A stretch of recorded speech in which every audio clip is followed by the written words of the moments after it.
Nepal jail से भागे कैदियों को एसएसबी ने बॉर्डर पर पकड़ लिया है। यानी सीमा सुरक्षा बल ने बॉर्डर पर पकड़ा है। 5 कैदियों को एसएसबी ने सिद्धार्थनगर बॉर्डर से पकड़ा है।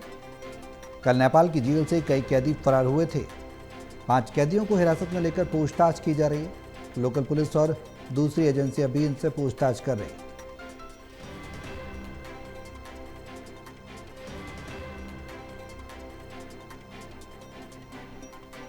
तो नेपाल जेल से भागे कैदियों को एसएसबी ने बॉर्डर पर ही पकड़ लिया है। 5 कैदियों को एसएसबी ने सिद्धार्थनगर बॉर्डर से पकड़ा है। कल नेपाल की जेल से कई कैदी फरार हुए थे। तो नेपाल में जिस तरह से स्थिति बनी हुई है, जेनजेड का प्रदर्शन लगातार जारी है। तख्ता पलट हो रहा है। प्रधानमंत्री से लेकर राष्ट्रपति तक इस्तीफा दे चुके हैं और केपी शर्मा ओली के मंत्रिमंडल के खुद 9 मंत्री भी इस्तीफा दे चुके हैं। तो एक चुनौतीपूर्ण स्थिति नेपाल में बनी हुई है, लेकिन इस बीच कैदियों का भी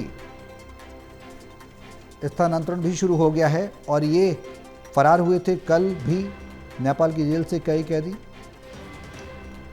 और 5 कैदियों को एसएसबी ने सिद्धार्थनगर बॉर्डर पर पकड़ा है। ज़्यादा जानकारी के लिए हमारे सहयोगी ललित नारायण कांडपाल हमारे साथ हैं, फोन लाइन पर सीधे उनका रुख करेंगे। ललित, तो क्या कुछ जानकारी है नेपाल में जिस तरह से तख्ता पलट हुआ, उसके बाद अब कैदियों का भागना और उसके बाद हिरासत में लिया जाना, जाहिर सी बात है कि सीमा प्रवेश कर रहे होंगे, सीमा पार कर रहे होंगे भारत की। क्या जानकारी है, कितने कैदी थे, कितनी संख्या, क्या कुछ कार्रवाई की गई एसएसबी के द्वारा? देखिए, ये जो पूरी कार्रवाई हुई है ये एसएसबी के द्वारा हुई है और हम जानते हैं कि नेपाल में जो अशांति आई है उस अशांति के कारण जो है वहाँ की जेलों पर भी, जो जेलों में जो आतंक जो कैदी थे वो कैदी भी वहाँ से फरार हो गए थे। तो उन्हीं कैदियों में से जो है 5 कैदियों को एसएसबी ने सिद्धार्थनगर बॉर्डर के पास पकड़ा है और लगातार वहाँ से कई ऐसे नामी लोग हैं, नामी अपराधी हैं जो वहाँ से फरार हुए थे और वो भागकर जो है भारत में शरण स्थली लेना चाह रहे हैं, क्योंकि नेपाल में इस वक्त जो हालात हैं उसे सब जानते हैं जी। तो जो एसएसबी है उसने 5 कैदियों को हिरासत में लिया है और पूछताछ कर रही है।